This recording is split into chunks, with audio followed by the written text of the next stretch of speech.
Hi guys, welcome back to Step by Step with me, Shelby Church. Today we have a really interesting, I think at least, solo episode. I'm going to be talking about a reason that everything, but specifically housing, is more unaffordable today that I never hear people talking about. And there's a reason people don't talk about this. I've heard other people call it the bank of mom and dad or inheritocracy. And it's basically this idea that, well, it's not an idea, it's a fact. It is the fact that a lot of people receive a gift from their parents for the down payment of a house. And many people actually don't realize this. I didn't realize this for the longest time. I had no idea. And real quickly before we jump into it, if you're watching the YouTube video, I am at an Airbnb right now. I'm in Palm Springs for the Indian Wells tennis tournament, but just wanted to record an episode really quickly while I'm here to get it out for the week. But I've been thinking about this topic the last 2 weeks leading up to this episode and doing research for it. And it's something that people just often don't even think about. Right now, the common thing to point the blame at for unaffordable housing is those big investment firms buying up housing. So companies like Invitation Homes, there are other ones that there are companies out there that do this. They buy houses just to rent them out, and they buy them in cash sometimes, probably a lot of the time. It's messed up what they're doing for sure. But the fact of the matter is, when you really go and look into the numbers, it's not actually that much of the housing market that they bought. It was found that nationwide, they own 2% of single family houses. Now, don't get me wrong. I think they should own 0% of single family houses. I don't think corporations should be buying single family houses at all. Really, I mean, my stance is like, yeah, maybe people have a couple rental properties, like some mom and pop landlords, because it is nice to still have rentals. Not everyone is always ready to buy, right? But I don't think there should be companies buying that are allowed to buy thousands of single family houses. I feel like that is messed up. But it's a great one to be the scapegoat, because I think we all love to point to these companies as the blame, but the fact of the matter is it's not actually making that big of an impact as we thought, at least. So I know at first I got really mad about that one too, but the one that actually makes a pretty big difference is the bank of mom and dad. The fact that a lot of people get help from their parents in many different forms to purchase property, and along the way, maybe to not have to pay for college or all these different things. But I think the big one is buying a home. So that is what we're going to talk about today, because it is fascinating. And at first I kind of thought, you know what, whatever, like if someone gets help to buy a home from their parents, like that's fine. But it actually kind of props up the cost of housing for everyone. And so I've become a little more like anti that, even though there's not much that I feel I can do about it, but I think it's sort of interesting to just be aware of it. So first, let's talk about the prevalence of parents helping their kids buy homes. It is a lot more common now. Back in the day, it wasn't as necessary, because the cost of a home would be maybe 3 times somebody's annual salary. Now it'll be 10 to 20 times their annual salary, like a lot more. And after you're paying taxes and just everything else costs much more, it's just a lot harder to buy a house than it was back in, say, the 50s, 60s, the 80s. It really ramped up after that. The inequality got like way crazier. I've kind of looked into this of my parents' home purchases, and they bought a home for like $80,000, their first home, and then they sold it a couple years later for double the price. So there was a point in time where home prices basically doubled in the 80s. So that was pretty crazy. And I mean, it's never gone back down to that. You know, they bought a house for like $80,000 and sold it for $200,000, something like that. I have a whole video about it. But, you know, back in that time, yeah, their salaries were a lot lower, but it was still kind of in more proportion to what housing costs were. And now it is just so inflated and so crazy and nowhere close. And it's kind of a vicious cycle, which I'll talk about. I mean, I think that parents helping their kids buy homes, well, it is from a good place. You know, they just want their kid to live in a home. And I think I totally get that. It actually perpetuates the vicious cycle. And you'll understand that by the end of this podcast episode. And I don't know, though, what people should do about that. There's nothing I can do. I'm not in that situation to like buy someone a house. But Anyway, so let's see some of the stats. So a survey by LendingTree found that nearly 39% of homeowners received down payment assistance, with parental help, of course, being the most common source. So a lot of times it might not be your parents, but maybe your spouse's parents. CNBC put out an article that Zillow's chief economist, Skylar Olson, said that 40% of first-time home buyers get money from the bank of mom and dad to make their down payments. And that's up from about 30% pre-pandemic. So the cost of housing has gone up quite a bit from 2019 to 2025. Like, the pandemic made it more expensive because of those lower interest rates. People locked in all this stuff. But yeah, 40% of first-time home buyers, which that really checks out. You know, almost half of them at this point are receiving help to pay for that down payment.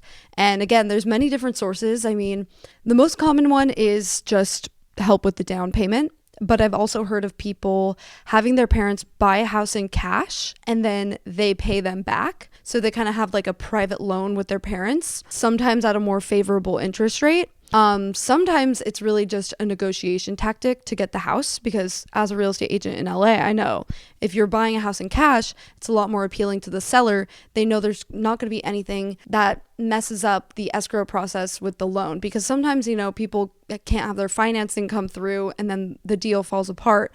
So some sellers really want an all cash offer, and it's hard to compete with that. If someone comes in with an all cash offer, especially if it's like above asking price, and you have a loan and you're at list price, you're not going to beat that other person, basically. So that can be kind of an unfair advantage that some people get. I know someone who did that, and I'm like, I mean, no shade to them, but like, I just know now that that's a thing that people are actually doing. Before, I didn't know. So that's one way that people do it. Of course, there are people who, you know, their parents just outright buy them a house. I think that's actually very uncommon. I don't think that happens very much. I think it's much more down payment assistance, and then the child, or I think it's a lot of times a couple. I feel like often it's after people get married that their parents, you know, gift them the down payment. Oftentimes that is when they'll get that gift, but they'll still have to pay the mortgage. So they got their foot in the door from their parents, but they still have to afford that mortgage. So they're still working for it. And, you know, they did get that unfair advantage and that help, but it's not like they got everything handed to them. And I think that's kind of the most common thing that happens. And I haven't found any actual stats on that one, but I think it would make sense, because I don't think most parents are going to be like wanting to really foot the bill for the whole mortgage. Redfin also found that 25% of recent homebuyers with children living at home received a cash gift from family to help with their down payment, more than twice the rate of those without children. So what they find is, you know, if the parents or the grandparents, whatever, are in a place where they can help with the down payment, they're more likely to do it after their kid has a kid. And it makes sense, because usually, you know, they probably feel kind of bad and they're like, oh, you know, they need to be in a house. I'm sure they like feel for them and want them to be in a house. It makes sense. So obviously, I think this is something that a lot of people don't talk about, because they might feel guilty, or it's just going to make people jealous, right? Like, I think if I had never purchased a home not technically on my own, me and my sister have bought both of the homes that we own together, but we didn't get outside help, right? But I think if I hadn't figured it out with YouTube and that kind of thing, and I had a friend who bought a house and their parents just gave them the down payment, I would probably be a little like, wait, what? That's not fair. You know, I think it's only natural, and that's why people don't talk about that. I'm sure they don't want people feeling that way. Although I mean, now I don't feel that way. I know people whose parents have really helped them with that, and I don't really have an issue with it, because I own a house somewhere, but it still directly impacts everyone, because there's only so many houses to go around, and it will prop up the cost of housing kind of artificially, kind of not. Obviously, the price is real, but imagine a world where parents were not allowed to gift down payments at all, and no one was able to pay these absurd prices, sellers would simply have to drop their prices, because no one would be able to buy at those prices. So because there are people out there who get this kind of unfair advantage, it actually makes it more expensive for everyone to buy. So, I mean, there's not really anything that we can do about that at this point. that I know of. I think I'll talk about later kind of the ways that you can kind of fight it, but that's kind of what's going on in the world. And I think that's the first step to perhaps making any sort of change, is knowing what's actually happening. Because if you just have your head in the sand and think everyone is just working hard and buying houses on their own when they're not, then, you're not going to be able to be playing the game fairly, maybe. So I don't know, because there's not much you can do, guys. Quick break to thank Rocket Money for sponsoring this podcast. If you guys aren't familiar with Rocket Money, it's a personal finance app. They're known for helping you lower your bills, cancel unwanted subscriptions. They can help you set a budget. They can help you save. It's kind of like an all-in-one place to make your finances better. I really like using it for the unwanted subscriptions. Basically, they will show you what you're paying for, so you can see different things that you might have forgotten about, like streaming services. You sign up for a trial, you forgot. They make it easy to cancel. Like, you can just cancel in a few taps. They can also help you lower your bills by automatically seeing where you can save. So they'll check, your phone bill, your internet bill, and see if you can save on that. You actually don't have to make the phone call or do any of the customer service stuff. Rocket Money's negotiators will go to work for you to do that. Rocket Money's helps save customers up to $740 a year when they use all the app's features. And in total, they've saved customers over $500 million in canceled subscriptions. So a streaming service hates to see them coming. Rocket Money, by the way, has a bunch of free features, so you can try it for free. There is a paid version too that's a little more robust. It's got even more features. If you want to get serious about saving more and spending less and join the already 5 million people who use Rocket Money, again, just go to rocketmoney.com/Shelby and you can get started for free. Or if you want to unlock the more premium features, you can also go to rocketmoney.com/Shelby. Okay, thank you to Rocket Money for sponsoring, and let's get back to the podcast. So yeah, basically getting all those additional funds from people's parents, it drives up home prices for everyone. And that is where I really start to have an issue with it. But I don't think that people are going to stop doing it. So, we've got to figure out ways around it. And I've seen some people make videos about this, and they say that it's impossible to buy a house without the help of your parents now. And that is not true, because I've done it and I know other people who have done it. But the fact of the matter is, it is way harder. It used to be the norm. The average person, like a post office worker, could buy a house. And now it is more like you need to be an outlier. You need to start a business that is successful, or be a professional athlete, or maybe a TikTok or YouTube person who's hit it big in some way. It's not like from working a normal 9-to-5 job anymore. The only exception to that, I think, is people that work in tech. They can sometimes, because tech salaries can be pretty good, like a product manager or a software engineer.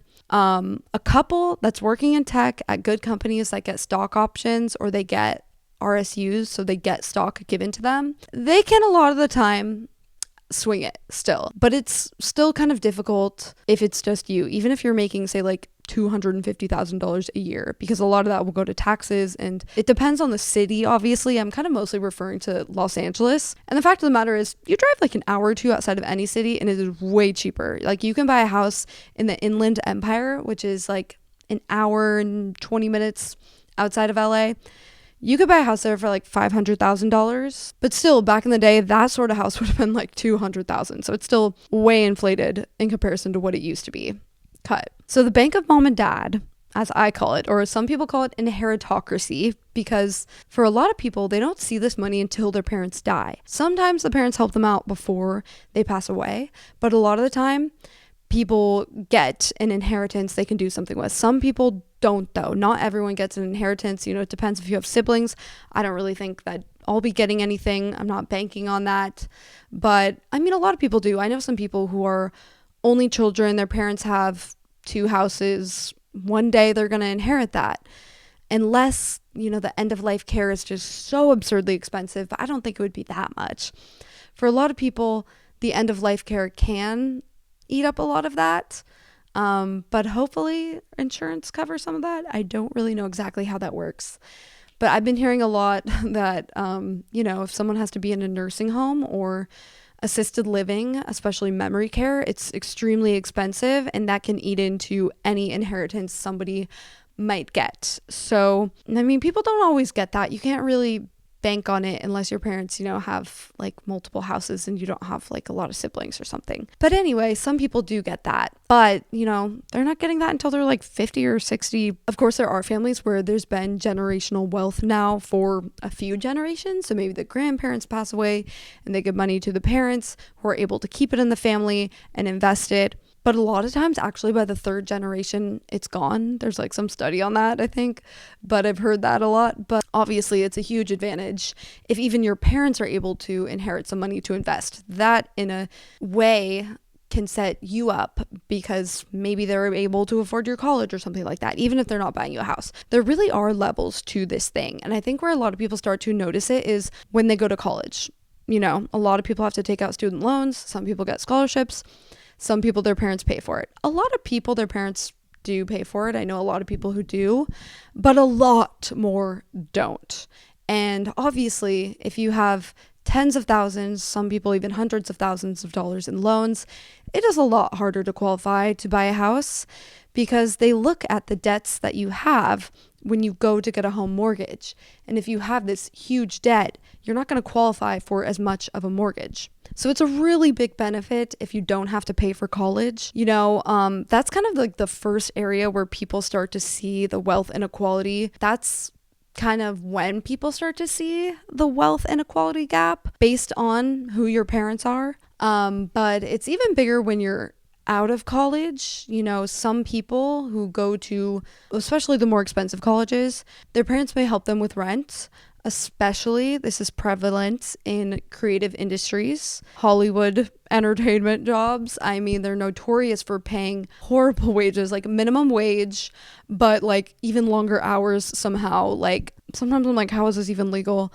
Anyone who is working on a set as like a PA, a production assistant, really any kind of assistant job in Hollywood, like agency assistants, they make very little money. It's grueling hours. They don't have time to have a second gig usually. And the pay is so bad for such expensive cities like New York and LA. The only way for people to have those jobs is if their parents are footing the bill, basically. And so it's kind of crazy. Like you literally can't afford to have a bad job unless your parents are rich. And it's not necessarily a bad job. The things with those types of industries is you have to have a job that pays very little for like 5 to 7 years, but then once you've got your foot in the door and you've made it, you can be making really great money once you know everyone and kind of figure that out. Like if you're a producer or you become an agent or something, like it can really work out for you. But in order to get there, you have to be making very little money. And, like I've known people, I had a roommate who her parents paid her rent and she worked in publicity.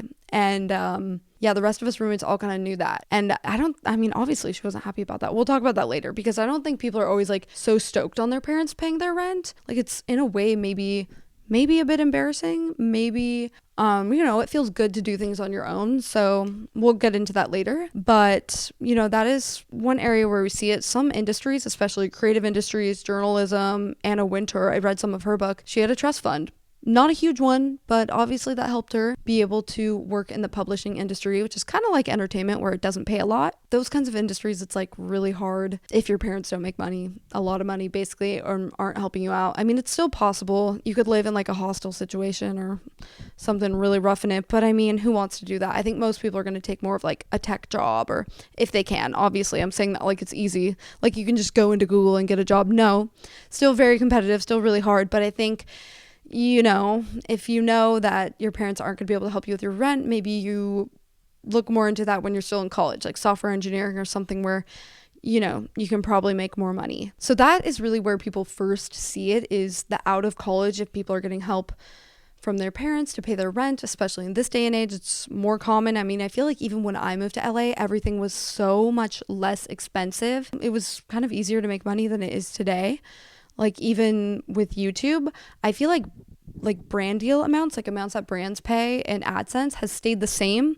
And sometimes even I feel like they try and lowball more because their expenses are higher, but everything else has inflated. Everything else, like rent and, everything. Obviously, we all know that. But I've at least had time for my money to compound and make some money on that. But what about someone just graduating high school? I'll acknowledge it's way harder than it was 10 years ago when I first graduated high school. And could like split an apartment with my sister and another roommate and was paying $800 a month in rent in Orange County. I think now that would actually be more. So that's where people start to see it, is with careers, but then really with home ownership, because I mean, it's just really hard if you have a normal job, like I said, to be able to afford a home. But I mean, you know, a lot of people I think are jealous and are kind of like, I wish my parents could give me $500,000 towards a down payment for something. But I actually think there are downsides to the bank of mom and dad. I haven't heard a lot of people talk about this, but I kind of looked on Reddit and it confirmed what I was thinking as well. You know, that's where people go to be honest, anonymously, right? I think the thing is, there's like a beauty in the journey of earning something yourself. And when you are gifted that, you are robbed of getting that yourself. And back in the day, it was more possible for everyone to like go through that journey of buying a house on their own and really feel good about that. And today, because it's so much harder and people will get a gift from their parents for a down payment, you don't get to like feel like you earned it all on your own. And that is, I think, kind of sad. I mean, yes, people could always say no, like they're not going to take the money, but I mean, who honestly is doing that? I bet probably like very small percentage of people is actually saying no if they're offered that, just because they're competing with people who are getting that unfair advantage. So again, like it's a vicious cycle. They're like, I guess I got to do it too. Imagine you grew up in a wealthy area, so this is like normal, and all your friends are getting money for down payments for a house. Are you really going to say no? Probably not. This is not my situation, but like I'm sure it is for someone. So, but yeah, I feel like that is kind of the sad thing, is it's like you don't get to feel like you earned it all on your own. And that's so much of the fun of life, is the journey of earning things. Like once you have it, you know, you quickly get used to it and kind of start to take it for granted. And especially if you feel as though you didn't totally earn it on your own, you're not going to feel like you have the ability to earn something even better one day, because you're going to be like, I didn't even like earn this, you know? So I feel like that is where it's kind of sad. Again, though, I'm not like throwing shade at anyone who does take money from their parents, because I understand it's like, you don't hate the player, hate the game. Like I get that. I can't say I wouldn't do it too if I was offered that. I probably would. Wouldn't you? You probably would. But still, it's just too bad that now everything is so expensive that people can't feel like they earn it on their own, because it's robbing people even of that confidence to feel like you've earned it, because that's something you can't buy. Knowing that you were able to earn that on your own, like that really does give you a confidence that you could do it again if you lost the money or something like that, and you can't ever buy that. No one can buy that for you. And so it's robbing people of that, basically. I've also seen, and this is I think kind of interesting, there's an insecurity if the money is coming from the in-laws' parents, specifically if it's like the wife's parents. So say it's like a husband and wife, and if it's the wife's parents who provide the money for the down payment, in a society that is telling the man to be the provider, I mean, there's going to be some weird feelings there. I've seen online people talk about that, and I mean, I can only imagine. It's like everyone kind of knows it's probably sort of emasculating for the guy, but again, can you blame him? Like, it's a lot of pressure then, you know. Basically, what does he need to like make a startup that's successful? Like, it's just a lot harder. You could be someone who's very hardworking, but they just maybe haven't quite had the time to like hit it big or whatever. It's almost probably embarrassing because it's like the whole family knows, but it shouldn't be, I don't think, because I mean, yeah, again, like that person could still be a very hard worker. But all I'm saying is it's not all sunshine and rainbows. I'm pretty sure if you get gifted a down payment, I think there can still be kind of a weird dynamic, kind of weird feelings that can come up. It's almost kind of like when people's parents help pay for their wedding. I think that, you know, then opinions might start to come in of what kind of wedding they should have. And I can only imagine that would happen with houses too. What neighborhood? How far can they live? Like, you may not truly get what you want, which I don't know if I would really be cool with that personally. So here is what I found on Reddit of a couple people who have gotten money for, I believe, the down payment from their parents. One person said, I felt so guilty. I still do sometimes, but as my dad kept telling me, it's something that made him happy to do. And some of the money came from my late grandparents, who also would have loved to know they helped. Sometimes for me, the world we live in creates guilt for growing up lucky, not rich, but fortunate to have parents who can help. There isn't actually a reason to be guilty. You're taking what life has to give, or you're taking what life has to give you. Do it. Know your parents wouldn't if they couldn't, and are happy that they can. So, I think there can be some guilt there. Maybe just knowing that it's kind of unfair, but not enough guilt to say no. Most people are still going to do it. Another person said, so I went under contract this weekend on my first home. However, even though I am really excited, I feel a bit guilty that my parents are helping me. My dad is a co-signer and I'm using a loan from their line of credit for closing costs and renovations.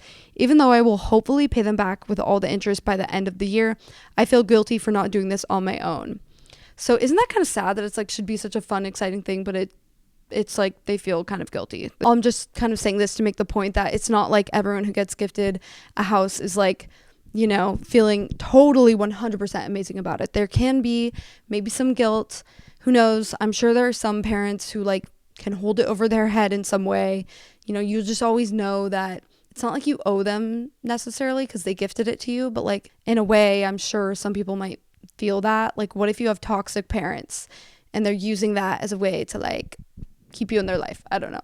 Now I'm just kind of like making up scenarios. So this is really kind of like how we see it play out a lot of the time. And I don't think it is like, again, the greatest thing for everyone. I'm not really happy that this is like the reality of the world, even for the people who are getting gifted this, because I kind of think everyone would just rather live in a world where we really do have a meritocracy and it's more possible for anyone to fairly earn enough to buy a house. That sounds like kind of a utopia. Like, I don't know how we would even get there at this point, but there's this concept of a meritocracy in America, right? That your amount of effort is linked to the amount of success you have. And a lot of people now know that that's kind of a myth in our more sort of later stages of capitalism. It's like there's just too much generational wealth now to compete. Like, you're not competing with people who are starting on the same playing field as you. Like, you're really not. You're competing with people whose parents may be making $1 million in passive income a year and can pay for their college without blinking an eye, and maybe like buy them an apartment in the city to like have and just not even care. Like, it's kind of hard to imagine because like I didn't even know this for the longest time because where I grew up, no one had that much money. But there are a lot of people in the world that have just so much and they make more passively each year. Just again, a lot of people like to say that it's impossible, but I just think that it's harder because you're competing with people who have an unfair advantage. So what ways would I go about trying to buy a house if I was graduating college today? First of all, I would probably try and work in tech because that's where there's the best salaries. I would specifically look for a company where I just have a gut feeling that I think they're going to be the next Google or YouTube or something like that, OpenAI, whatever. Obviously easier said than done to identify that company, to get the job at that company, to get the stock options or the what are they called? Restricted stock units, RSUs. Easier said than done. There's a lot of luck that can be involved with that. Some people do it. That's what I would try and do, at least. Work at a tech company with a good salary, but try and find one that I think is going to do well and get stock options or something like that. I feel like that is like your best chance at making it big if you don't have rich parents. Or the influencer route. Obviously, that's worked pretty well for me, but it works amazingly for people on TikTok. That's probably the more easier way to do it these days. Is if you're big on TikTok, if you can get to 1 million followers, making really good money. I hear people who make like 30 to 50,000 from like literally one TikTok. That doesn't take that long to make. Not saying it's no work, but it's a lot easier than YouTube in terms of time consumption, I'll say. It's difficult in its own way, though. I'll say that. I'll acknowledge that for sure. Whatever talent you have, if you can start your own business, a startup, whatever. All this stuff is like very difficult to actually be successful at, but I do think it's possible if you're very persistent and good at identifying things that work and pivoting and just being persistent, basically, because most people fail many times before they really have some kind of great success. So I just don't want you to like think it's actually impossible, because I see people spreading that message and it's not true. It's harder, but it's still possible. And you need to believe it's possible, because if you don't, then you're going to act in ways that it's not possible, and it truly will never be possible for you. So I think it's important to believe it's possible. Another thing you can do in the meantime is take advantage of first-time homebuyer programs, or even low income programs if you fall into that bracket. So if you're someone who's just out of college and your starter salary is in the $60,000 to $70,000 range, if you're in a city like LA or New York, these days you actually would qualify for low income housing. I looked it up and that sounds crazy. I always thought low income housing was like $30,000 or less per year, but these days I looked it up, it actually is in the range of like 60 to 70,000 for some of it. Moderate income housing even can be like 80 to 120,000. Isn't that crazy? It's just insane. But basically, this is something that I don't know if everyone knows, but in LA, at least, there are all these new construction apartments.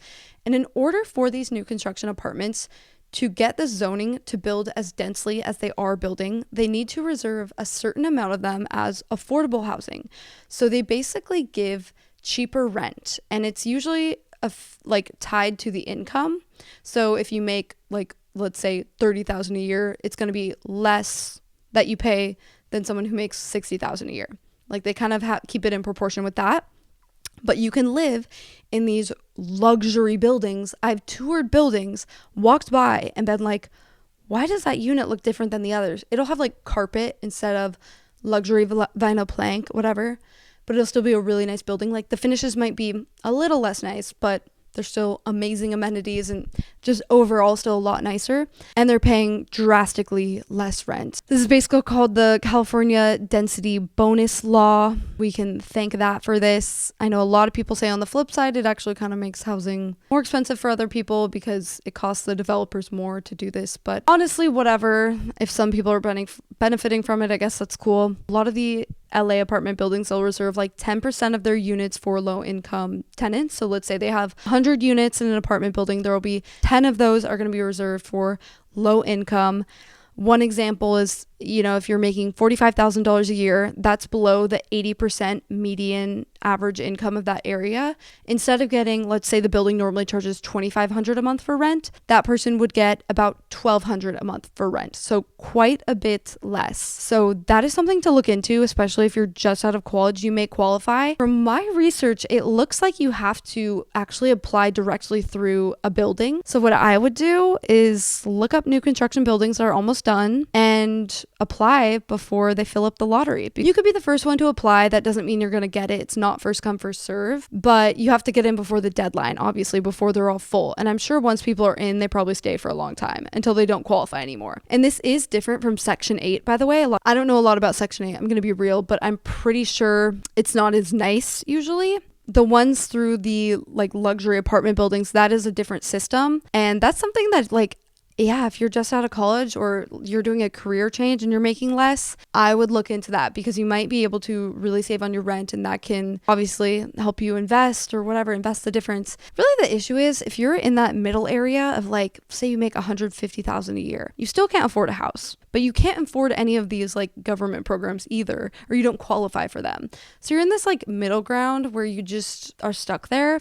Again, I think there's always hope, like you can get out, you can switch jobs, get a promotion, this and that. So there also are first-time home buyer programs. I will say, I feel like these sound better than they actually are because when the housing market's competitive and like a seller is considering offers, I've heard from other realtors, it's hard if someone, their loan is contingent on getting approved for a program, even getting like an FHA loan where they're putting very low percent down. So there are some down payment assistant programs in LA and just like first time home buyer grants. So like literally a grant, you don't have to even give the money back.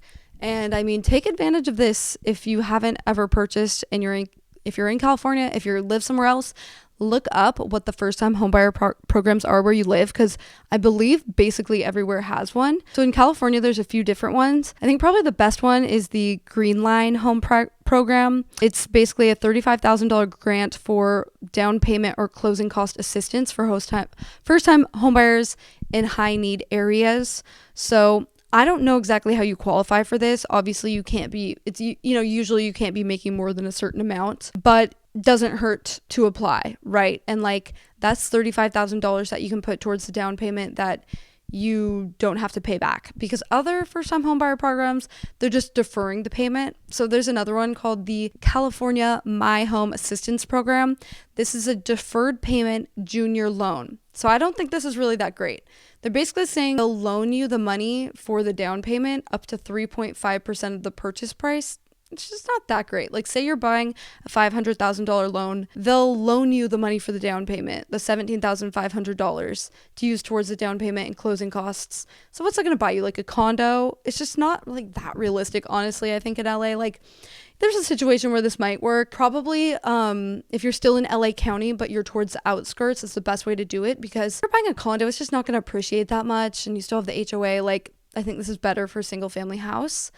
It's just not that great. I don't really like the deferred payment thing, because you're still going to have to pay it. And then there's a third one called Habitat LA Down Payment Assistant Program. So this is from Habitat for Humanity. They basically have a program where they can assist in up to $100,000 in mortgage assistance for the down payment on single family houses, condos, or townhouses. So this one, it's a 0% interest loan, which is really interesting. So it'll help you get that down payment. Like, if you have a pretty good salary, but you don't have the money for the down payment, you may be able to do this.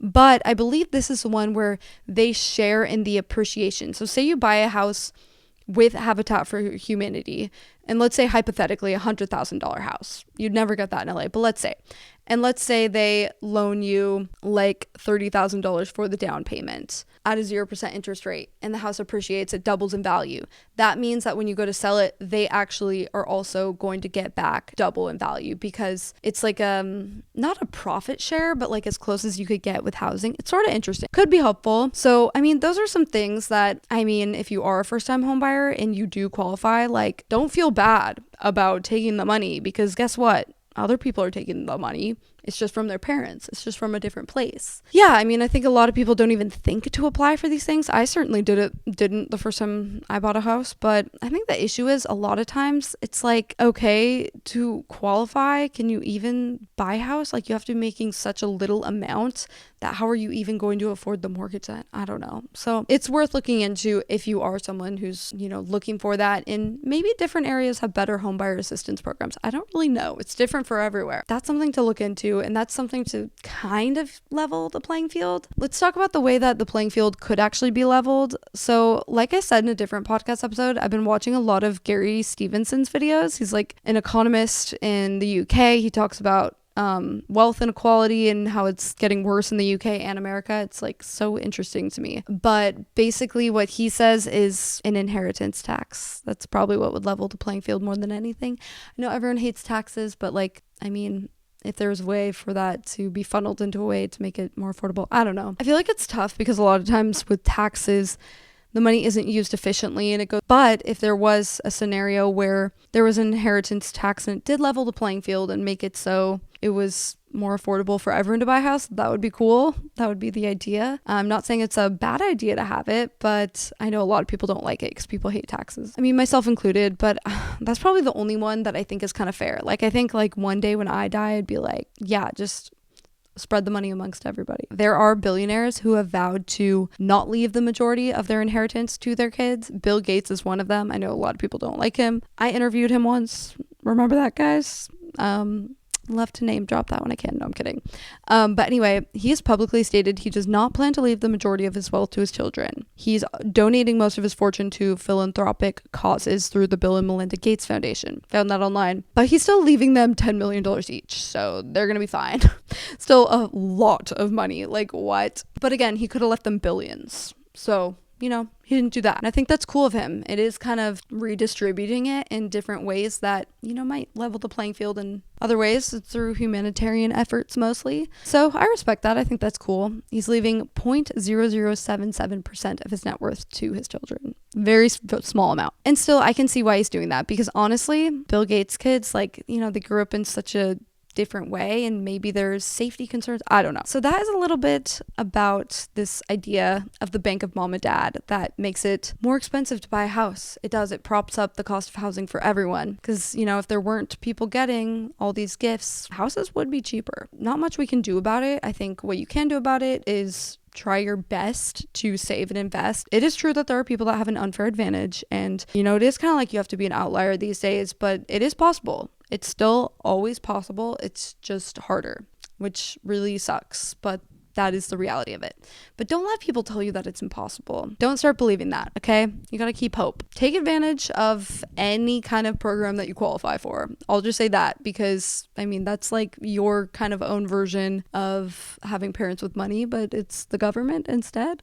It is different. I actually don't know anyone who's gone through those lotteries. I've only seen it on TikTok, and it's so interesting. So, I mean, you might as well try. Like if you're out of college or if you qualify. Okay, what do you guys think of this idea? Please comment down below. I'm really interested to see. Like, did you have help paying for a house? Do you know someone who has? Do you think it's unfair? Do you think it's fair? Would you leave your kids money? Like, I'm super interested in this whole topic. So please comment down below. Would love to know your thoughts.